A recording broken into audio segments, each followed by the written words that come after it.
जिल्हा सर्वांच्या मनामध्ये असणे आमचे ज्येष्ठ पूर्व भाजपा अध्यक्ष आताचे education minister doctor Shri Chandrakant Patil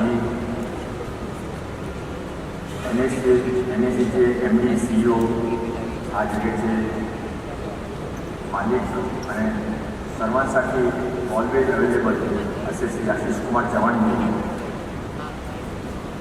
जेनेटी संस्थाचे आणि सर्व CSRचे प्रतिनिधी म्हणून और आज के इस बारात के दूल्हे जिनके निमंत्रण पे और जिनके फंक्शन को एंजॉय करने के लिए उनकी शुभकामनाएं हम सब आए हैं। आपके हमारे सबके लाडले लड़क fighter on the good cause doctor Ketan Deshpande उनको आशीर्वाद देने के लिए आए हुए बुजुर्ग लोग, उनके परिवार के लोग, उनके मित्रगण, उनके टीचर्स और केतन जी आपके स्कूल के बच्चे वहाँ से बोलना चाहते हैं। सभी प्यारे बच्चों, समय की मर्यादा है। केतन जी ने तो कहा कि मैं बड़ा भाषण लिख के आया था पर छोटा ही पढ़ता हूँ। मेरी तो प्रॉब्लम ये हो गई कि मेरा भाषण ही नहीं है, मेरे हाथ के अंदर बोलने की कोशिश करूँगा। पर अच्छा है, आपका टाइम से हो जाएगा, ज़्यादा लंबा नहीं हो सकता। आदमी लिख के तैयार होकर नहीं आता तो उसको शॉर्ट में समेटना पड़ता है। तो इस फ्यूल संस्था का पूरा नाम क्या है, इसमें इसकी पूरी कहानी छपी है। Friends union for energising life, friends union for energising life. तो जब ये बनी थी फ्यूल, तब इनको मालूम नहीं था कि ये इसके म्यूनिसिपलिटी बन जाएगी। तब इनको ये भी नहीं मालूम था कि कभी इसका पब्लिक में ये जाएंगे, इसकी लिस्टिंग कराएंगे और चंद्रकांत दादा जैसे बड़े आदमी की लिस्टिंग को ब्लेसिंग देने के लिए आएंगे और आप सब लोग आएंगे। पर तभी इनके मन में एक बात पक्की थी, फ्रेंड्स यूनियन, और इसलिए इन्होंने बड़ी कंपनी नहीं बनाई, NGO बनाया। ये चाहते उसको कॉमर्शलाइज करके 100 करोड़ का भी क्या बोलते हैं इसको आपको इश्यू 100 करोड़ का भी यदि बिजनेस में हो बिजनेस के वजह में निकल के ना तो 100 करोड़ का इश्यू भी ला सकते थे। 1 करोड़ का इश्यू लाए, 1 करोड़ का इश्यू, क्योंकि इनको सबको साथ में लेकर चलना था। 1-1 हज़ार रुपये देने वाले लोग भी इसमें हैं और ये बड़े बड़े लोग ऐसे भी हैं जिन्होंने इसको 98 लाख से 1 करोड़ के टारगेट को पूरा करने के लिए किसी ने 25 लाख, किसी ने 15 लाख रुपये दिए होंगे। पर बात यह समाप्त नहीं हो जाती है, बात होती है मानसिकता की। भगवान श्री रामचंद्र उस समय के सबसे बड़े राजा थे। वो इतने बड़े राजा थे कि राजा दशरथ भी इंद्र भगवान को जब जरूरत पड़ती थी वो लेने के लिए राजा दशरथ जाया करते थे। पर जब भगवान राम को वनवास मिला तो भगवान राम किसी राजाओं के पास में नहीं गए कि अब मेरा क्या होगा, मैं सीता को लेकर जंगल में कहाँ जाऊँगा। वो साधारण आदमी के पास में गए, जिसका कोई नहीं, उनके पास में गए, वानरों के पास में गए, सुग्रीव के पास में गए, केवट के पास में गए। ये समाज के सबसे वो लोग थे, साधारण लोग थे। मैं किसी से किसी की तुलना नहीं करना चाहता हूँ, और मानसिकता की तुलना जरूर करूँगा कि केतन दास पांडे जी, जब केतन दास पांडे जी, केतन देश पांडे जी को जब जरूरत पड़ी आगे बढ़ने की, तो वो टाटा बिरला मार्केट अंबानी अदानी के पास में नहीं गए, आप लोगों के पास में आए और 1-1 लाख 2 लाख रुपये जमा करा के उन्होंने 98 और आप आगे बढ़ोगे।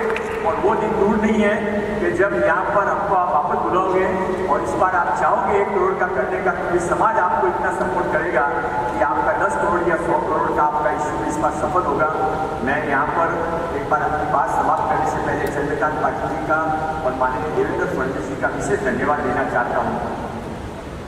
चंद्रकांत दादा इस इश्यू को लेके पूरे मन से लगे हुए थे पहले दिन से। इसमें कई सारी अड़चनें थी जो इसमें शामिल है, उनको मालूम है कि कानून में कई सारी अड़चनें थी। और मैं कंपेरेटिवली जूनियर पढ़ता हूँ तो मैं अपनी बात पूछ नहीं कर रहा था। तो चंद्रकांत दादा ने कहा आप चिंता मत करो, आप खाली फाइल भेज दो, आगे मैं करा के लेके आऊँगा। और ये हकीकत है कि ये जो वहाँ पर पास हुआ ये केवल 2-3 लोगों के कारण हुआ। एक था डॉक्टर केतन देशपांडे का ऊपर सब लोगों का आशीर्वाद और ब्लेसिंग्स और शुभकामनाएं। दूसरा था चंद्रकांत दादा की जीत। और तीसरा एक वर्ड जो कैबिनेट में हमारे मुख्यमंत्री देवेंद्र फडणवीस जी ने कहा था, वो भी आपको मैं जरूर शेयर करना चाहूँगा। वैसे वी आर वो तो फिटनेस कैबिनेट की बातें बाहर नहीं करते, अच्छी बातें बात करने का कोई नुकसान नहीं होता। तो उस समय देवेंद्र जी ने भी चर्चा चली और कहा गया कि इतना डिस्पैचमेंट कम है और इतना स्टैंडर्ड कम है। तो देवेंद्र जी ने कोई चर्चा और शुरू करी। उसके पहले का एक मिनट ठहरो, मैंने आज तक इतनी स्कीम देखी है, मैंने इतने स्कीम में काम करने वाले लोग देखे हैं, उसमें द बेस्ट कोई है तो डॉक्टर कितने देशपांडे जी बिल्कुल है। इस बार महाराष्ट्र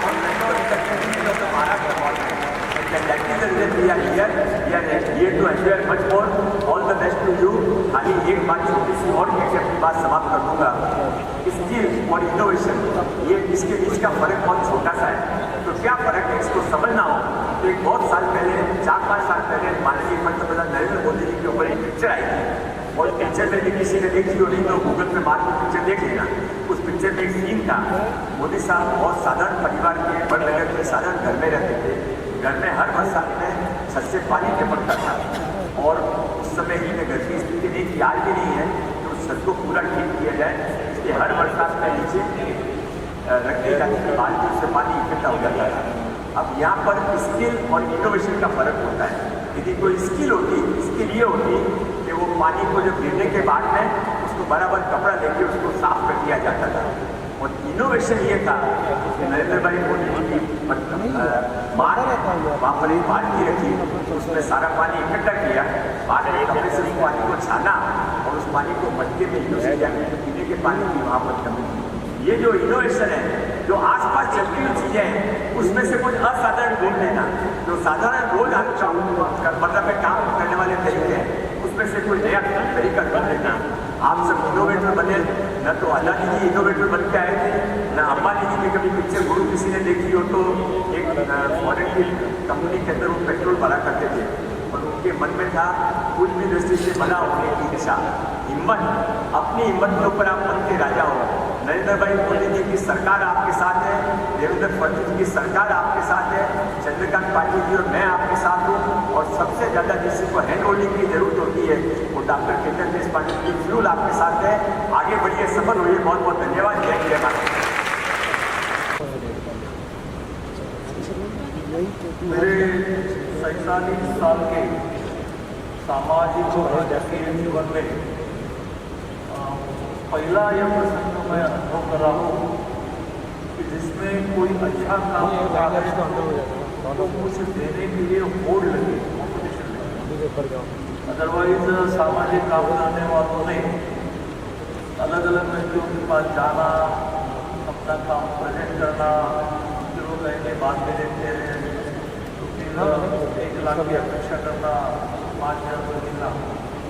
तो ये एक नई कंसेप्ट जिसको मैंने समझा कि माननीय मोदी जी देश के पंतप्रधान होने के बाद उन्होंने CSR की जो कंसेप्ट रखी, 5 करोड़ से ज़्यादा प्रॉफिट मिलता है उसका 2% सामाजिक कामों के लिए खर्च करना है कंपल्सरी, और वो अपने फैमिली ट्रस्ट में न खर्च करते हुए उन्होंने अलग कामों के लिए खर्चा करना है।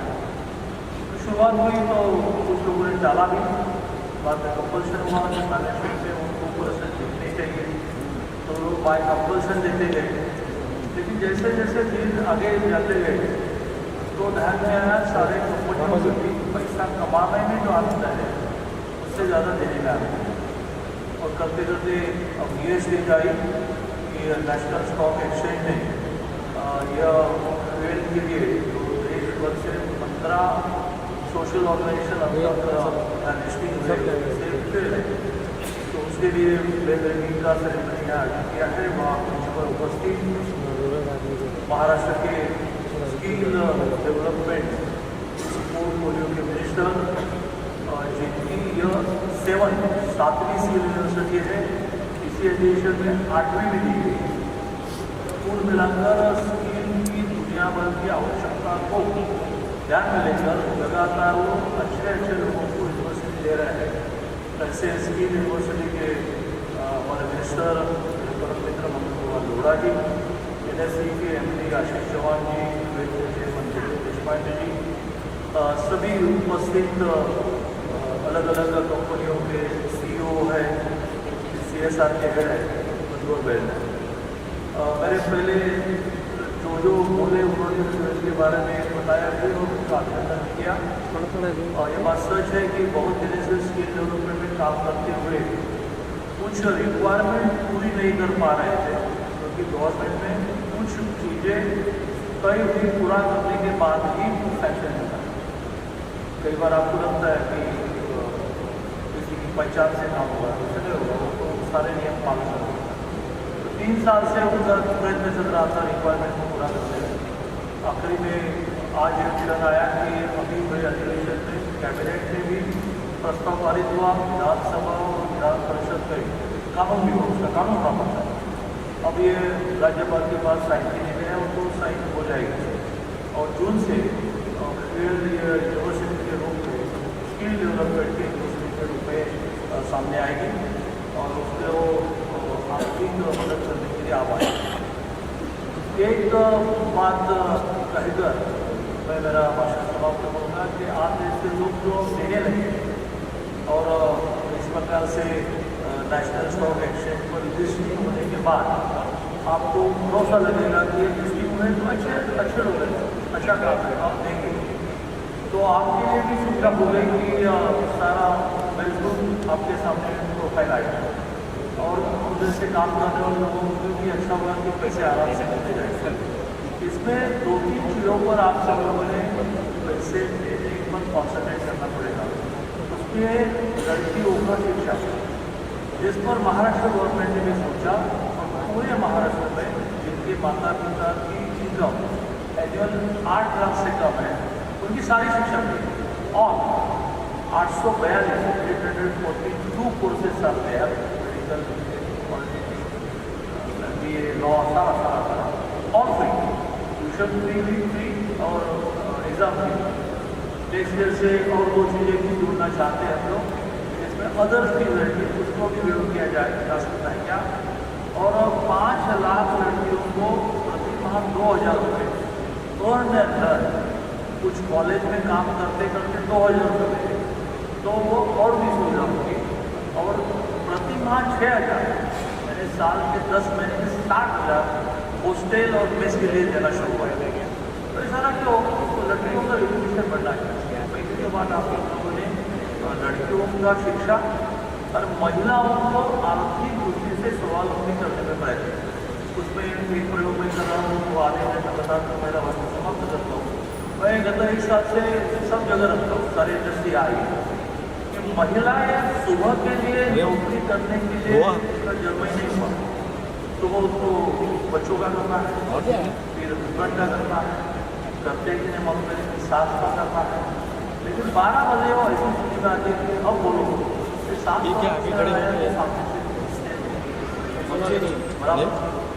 एहसास होता है इसमें खास कर 12 से 5 ही घंटे उसमें जगह है। 7 बजे के पहले वो घर पहुँचे, लड़के स्कूल से आए तो माता घर में है, सास घर में आई, मंदिर में जाकर बहू घर में है, पति आया तो घर में है, तो काम भी करते हैं सुबह का शाम का समय फैमिली ले। उसके 5 साल के 5 घंटे के कैलकुलेट करके उसको पकड़ दिया है।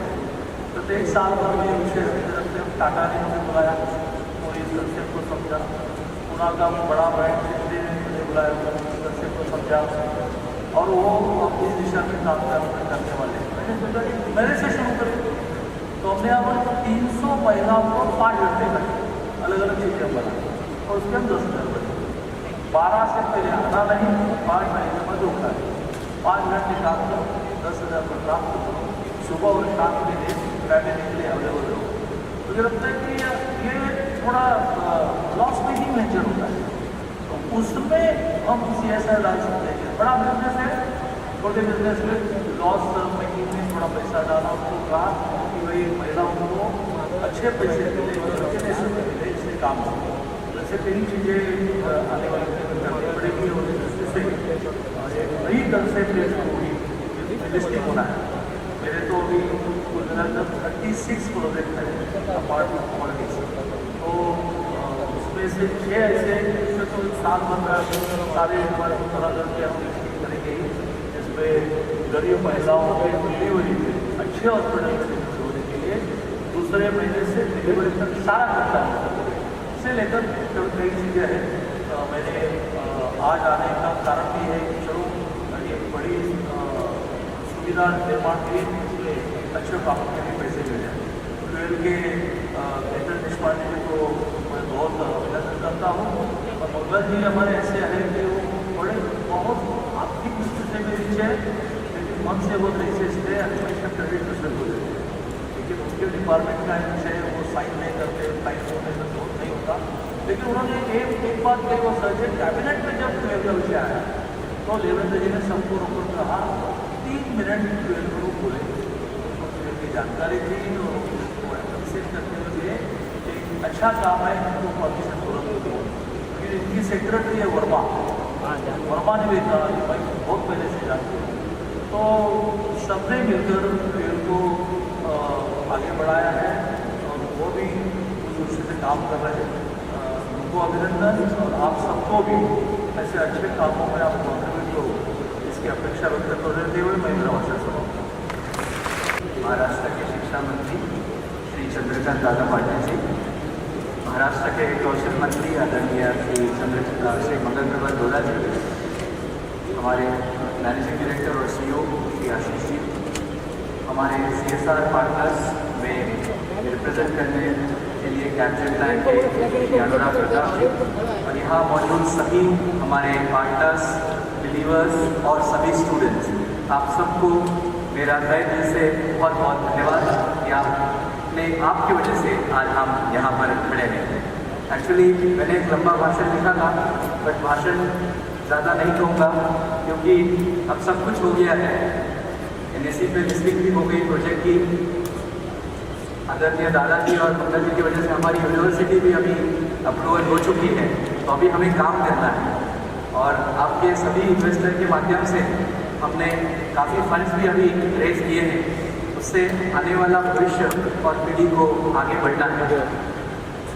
मैं आपको एक वचन देना चाहता हूँ कि मैंने 20 साल पहले ये संस्था शुरू की थी, तब मुझे लगा नहीं था कि इतनी बड़ी ये संस्था होगी और इसकी एक प्रोजेक्ट की लिस्टिंग भी होगी, इतने बड़े बड़े कंपनियों के पार्टनर्स हमारे साथ रहेंगे और आज ये मौका हमें मिला है।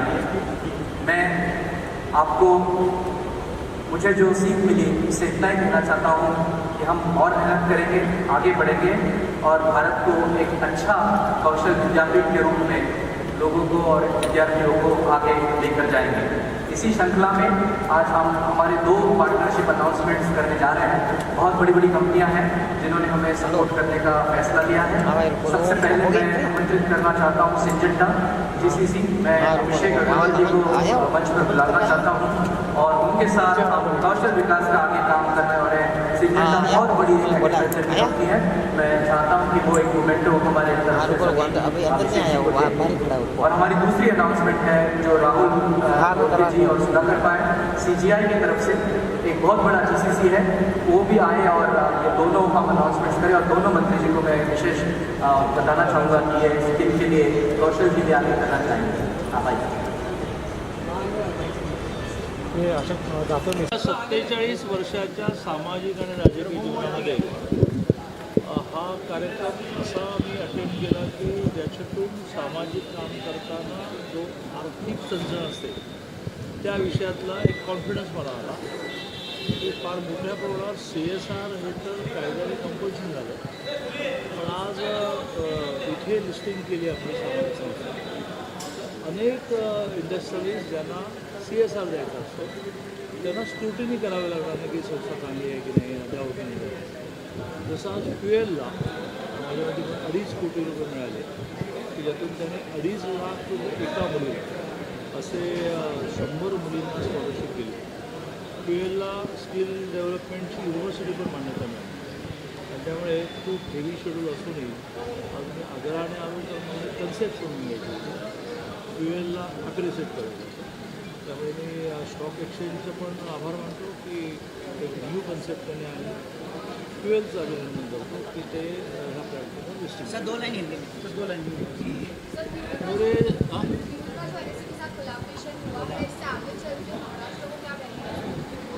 फ्यूल का NSE से कोलैबोरेशन नहीं हुआ। कंसेप्ट को समझो कि यहाँ अच्छे काम करने वालों ने शेयर जैसे लिस्टिंग होता है जैसे अपनी संस्था पर लिस्टिंग करते हैं, फिर अपना काम खत्म।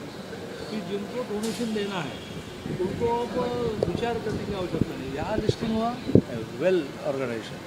तो फ्यूएल यह पूरे देश में 15 संस्थाएँ इस प्लेटफॉर्म पर आई, उसमें से 15 भी है।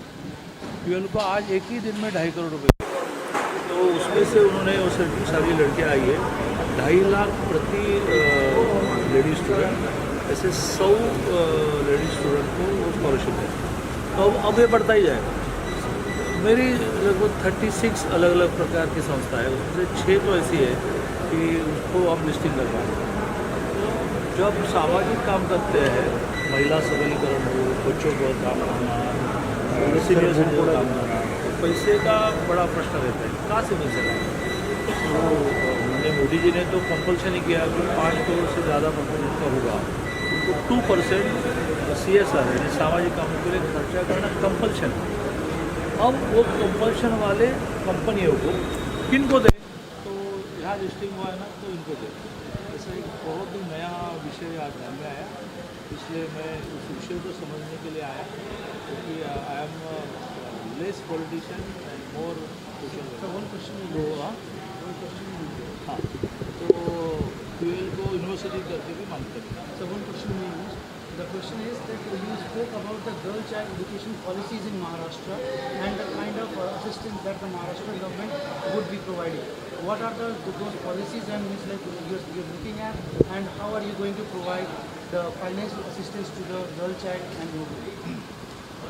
अभी महाराष्ट्र में कुल मिलाकर 43 लाख कॉलेज गोइंग स्टूडेंट्स है, उसमें 14 लाख इतना व्यस्त प्रमाण है लेडी स्टूडेंट छात्रा है। उसको यदि बढ़ावा देना है तो उनकी एजुकेशन फ्री करनी पड़ेगी। तो लास्ट ईयर से उनकी आधी फी गवर्नमेंट भरती थी, उसको पूरा किया। तो अभी 842 कोर्सेज में उसको पढ़ते वक्त ट्यूशन फी नहीं देनी है, मेडिकल से लेकर और एग्ज़ाम फी में देनी है। इससे मतलब एक साल में 57,000 छात्राओं की संख्या बढ़ गई।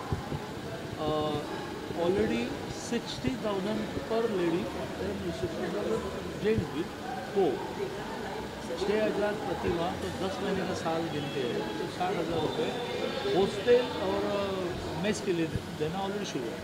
तो फिर उसको हॉस्टल और मेस के लिए भी पैसा नहीं पड़ेगा। अब ट्यूशन फी को वेव करने के बाद एक अदर फी नाम का एक कॉलेज करेगा, जिमखाना भी, उसको भी शायद गवर्नमेंट पहले तो उनको मॉनिटर करना कि इतनी क्यों लेते हो भाई, और जो बनेगी वो गवर्नमेंट देने का प्रयत्न करेगी। तो no tuition fee, no other fee, no exam fee and hostel में सारा हो।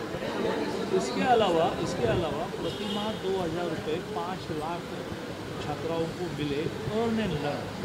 कॉलेज में वो लाइब्रेरी में काम करे, लेबोरेटरी में काम करे, पौधे लगाने का काम करे, या कॉलेज के एरिया के जैसे सोशल प्रोजेक्ट में काम करे, 60 रुपीज़ पर आवर, तो एटलीस्ट 2,000 रुपये उसको मिलना चाहिए। That will be her pocket money. उसका डिज़ाइन हो रहा है, अदर फीस का भी डिज़ाइन हो रहा है, लेकिन 100% फी वेव ऑलरेडी शुरू है। सर, इंधन तुटवड्यावरून जे आहे, जिनके माता पिताजी की एनुअल इनकम 8 लाख से कम है, म्हणजे प्रतिमा 70,000 से कम है, उनके लिए। सर, इंधन तुटवड्यावरून जे आहे ते विरोधकांनी सत्ताधाऱ्यांवरती टीका सुरू केलेला आहे। रांगाच्या रांगा दिसत आहेत, पण सरकार म्हणतंय की इंधनाचा तुटवडा नाही आहे। पण मला तुमच्याकडे काय माझ्याकडे काहीच नाही, काय कमाल? पब्लिक ट्रान्सपोर्टने कामं करते। बरं, मग तुमच्या ओळखीमध्ये ज्यांची 4 व्हीलर आहे त्यांना विचारा की पॅनिकिझममधून जे चाललं आहे ते चाललं आहे, आणि आता संपूर्ण जगामध्ये शॉर्टेज पण आहे आणि किमती पण वाढल्या। आपल्याकडे 1 रुपया पण किंमत नाही वाढली। हां, गॅस सिलेंडरमध्ये सुद्धा घरगुती गॅस सिलेंडरमध्ये कुठेच प्रॉब्लेम नाही। लोक आपलं काय होतं, पॅनिकिझम जास्त घेऊन जातात। कमर्शियलला भविष्यात काही प्रॉब्लेम नाही, डोमेस्टिकला केलं। त्यामुळे मला असं वाटतं रांगा ज्या आहेत त्याप्रमाणे असं झालं आहे का, तिकडे संपलो, तिकडे वेगळं कोणी मिळालंच नाही असं नाही आहे। आणि त्यामुळे त्या रांगा ही ज्या वेळेला लक्षात आलं की असं काही प्रॉब्लेम करता येणार नाही, हळूहळू रांगा कमी। मोदीजींचं कौतुक करण्याऐवजी विरोधकांनी टीका करायची असते, पण अशा नॅशनल इश्यूजवर ज्यात संपूर्ण देशाने एकत्र राहिलं पाहिजे त्यात टीका करण्याची मजा नाही. सर, अशोक खरात या पॅटर्नमध्ये दीपक केसरकर असं म्हणतात की 39 आमदारांनी भेट दिली मला वाटतं होती. या विषयामध्ये जे म्हणायचं ते ह्या 1.25 महिन्याच्या अधिवेशनामध्ये वारंवार मुख्यमंत्र्यांनी म्हटलं. थँक्यू. रामनवमी पण ते वेळी पण ज्याने गरज होती त्याने सिलेंडरसाठी मदत केली होती. आपण एक समजून घेतला पाहिजे की हे जे धार्मिक क्षण असतात त्यांच्यासाठी रेग्युलर सिलेंडर उपलब्ध नसतात, त्यांचे गॅस कनेक्शन पण नाही आहे. ते कधी कधी साल में 3-4 वेळा ते करतात. तर त्याने स्पेशल सपोर्ट नेहमी पाहिजे. माझ्याकडे जे काही आले ते शिर्डीचे संस्थाचे लोक आले होते, ते साईबाबा संस्थाचे, त्याने पण मी गॅस दिले. इथे जैन धर्माचे आले त्याने पण दिले. आता रामनवमीचे आले त्याने पण दिले. मी छगन भुजबळ साहेबने पत्र लिहून सांगितलं आहे की आता 2 दिवसानंतर हनुमान जयंती आहे, त्याच्यासाठी पण व्यवस्था करावा. 14 ऑक्टोबरला डॉक्टर आंबेडकर जयंती आहे, त्याने पण व्यवस्था करावा. हा काय चुकीचं आहे का त्यामध्ये? आपण धार्मिक सणासाठी रेग्युलर गॅस कनेक्शन उपलब्ध नाही आहे, सर्वांना माहीत आहे. मी सर्वांसाठी करतो. माझी विधानसभामध्ये कोणी आजही कोणाने माझ्याकडे लावून दिले तर मी नक्की त्याच्यासाठी करणार आहे. मी हा आक्षेपातून घाबरणार नाही आहे. हा माझी विधानसभाचे आमदार म्हणून माझी रेस्पॉन्सिबिलिटी आहे की माझे मतदाराने, माझे मतदाराचे संस्थाने काही गरज असेल तर माझे जे काही शक्य असेल त्याने मदत करू. यामध्ये ते माझे सर्वांना सांगायचे आहे की हा जातीमध्ये तेढ निर्माण करायचा आपला जे प्रयत्न आहे कधीतरी थांबा ना. आपली ज्या हिंदू विरोधी मानसिकता झालेली आहे ते पण तुम्ही करा की तुम्ही या कित्येक कुठपर्यंत तुम्ही जाणार आहे. इतर धर्मासाठी पण मी लेटर दिली. मुख्यमंत्री म्हणत असतील की गॅस किंवा इंधनचा तुटवडा नाही आहे. बरोबर आहे. गॅसचा तुकडा अजिबात नाही आहे. हा सत्य आहे. फक्त जे स्पेशल फंक्शन आता त्यांच्याकडे रेग्युलर गॅस कनेक्शनची सप्लाय नाही आहे. त्याने नेहमी ते प्रयत्न करतात. तो प्रयत्नमध्ये कोणाने मदत केली पाहिजे ते मैं मदद केली. सर आज आपने एक लेटर लिखा हुआ था जिसकी वजह से काफ़ी ज़्यादा उथक पथक हो रही है सर पॉलिटिक्स. ऐसा है कि अभी ये फैशन हो गई है और ख़ास करके उन लोगों के लिए जिनका जब राज था तो वो नमाज तो सड़कों पे अलाउड करते थे और गणपति मंडलों के उस समय उन्होंने रोक लगाई थी. ये वही लोग हैं जो कोई भी हिंदू क्षण आए तो कुछ लोगों को खुश करने के लिए उसका विरोध करते हैं. मैंने ऐसा ही पत्र रामनवमी के लिए भी गैस कनेक्शन के लिए मदद की. मैं ऐसा ही पत्र मैंने हनुमान जयंती 2 दिन बाद उसके लिए भी लिखा है. और पत्र छोड़िए, मेरी विधायक होने के नाते, एमएलए होने के नाते, धारासभ्य होने के नाते मेरी जिम्मेदारी है कि मेरी विधानसभा के अंदर किसको कोई भी ज़रूरत हो, तकलीफ हो तो मैं उसको करूं. गैस का टुकड़ा महाराष्ट्र में नहीं है, देश में भी नहीं है. पर ये जो धार्मिक क्षण होते हैं इसमें स्पेशल उस समय गैस की उपलब्धता करानी पड़ती है, शुरू हर बार करानी पड़ती है. और इसके लिए चाहे वो रामनवमी हो, चाहे जैनों का स्थान हो, चाहे वो हनुमान जयंती हो, चाहे डॉक्टर अंबेडकर जी का दिन आएगा तभी 14 अप्रैल को मैं लोगों के लिए उपलब्ध रहूँगा. मैं ऐसी बातों से घबराने वाला नहीं हूँ. मुझे अभी भी लगता है कि ये हिंदू विरोधी, हिंदू क्षणों के विरोध में वातावरण क्रिएट करने का जो कुछ लोगों का षड्यंत्र है, वो षड्यंत्र लोगों के सामने इसका पर्दाफाश होना चाहिए और ये कभी न कभी बंद भी होना चाहिए. हिंदुस्तान है, हिंदुस्तान के अंदर हिंदू क्षणों के ऊपर हर बार प्रतिबंध उठाना, मांग करना, विरोध का वातावरण तैयार करना, ये कहाँ तक सही है मैं कहना नहीं चाहता हूँ. पर 10 दिन पहले रोजे होके गए, तभी किसी ने पूछा क्या कि मालवनी में कहाँ से गैस सिलेंडर आए. अभी आज किसी के हिंदुओं के क्षण आ रहे थे, इनको 4 सवाल मन में खड़े हो जाते हैं. माझं नाव डॉक्टर केतन देशपांडे, मी फ्युअल संस्थेचा संस्थापक अध्यक्ष.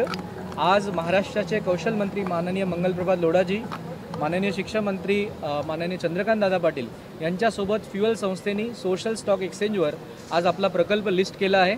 या प्रकल्पाचं वैशिष्ट्य असं की वेगवेगळ्या कानाकोपऱ्यातनं भारतातनं डोनेशन देऊन CSRच्या माध्यमातून, इंडिव्हिज्युअल सोशल रिस्पॉन्सिबिलिटीच्या माध्यमातून 40 मुलींचं शिक्षण मोफत होणार आहे.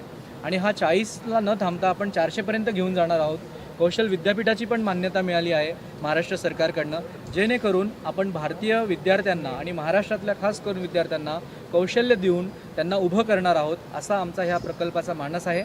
आम्ही सगळ्यांना कॉर्पोरेट जगतला पण विनंती करतो की तुम्ही समोर येऊन तुम्हाला नेमकं कोणतं कौशल्य पाहिजे हे आमच्या विद्यार्थ्यांना सांगा. आमच्यासारख्या संस्था आहेत ज्या त्यांना ट्रेनिंग देतील, काउन्सिलिंग करतील, मेंटरिंग करतील, स्कॉलरशिप्स पण देतील आणि तुम्हाला योग्य मनुष्यबळ पण पुरवेल. अशा प्रकारे आम्हाला महाराष्ट्रातल्या तरुणांना पण सगळ्यांना सांगायचं आहे की तुम्हाला जर शिष्यवृत्तीवर चांगलं कौशल्य शिक्षण शिकायचं असेल तर जरूर आमच्या संस्थेबद्दल माहिती घ्या आणि आम्ही तुम्हाला ते शिक्षण देण्याचा प्रयत्न करू. धन्यवाद. ऐसे संस्था मिल सकते हैं कि जो समाज के प्रति कुछ करना चाहते हैं और भारत देश में बहुत कम संस्था ऐसे हैं कि जिनको कुछ करना है और इम्प्लीमेंटेशन करके ट्रांसपेरेंटली वो बात बतानी है. आज मुझे बहुत गर्व महसूस होता है कि फ्यूल ने ये पूरी प्रोसेस पार की है और आज इस पर लिस्टिंग की है और बहुत आने वाले छात्रों को इसकी बहुत फ़ायदा होगा, जिससे कि उनको एक कौशल्य प्रदान और स्किल डेवलपमेंट डिग्री भी मिलेगी, जिससे कि वो अपना भविष्य आगे लेके जा सकते हैं. धन्यवाद.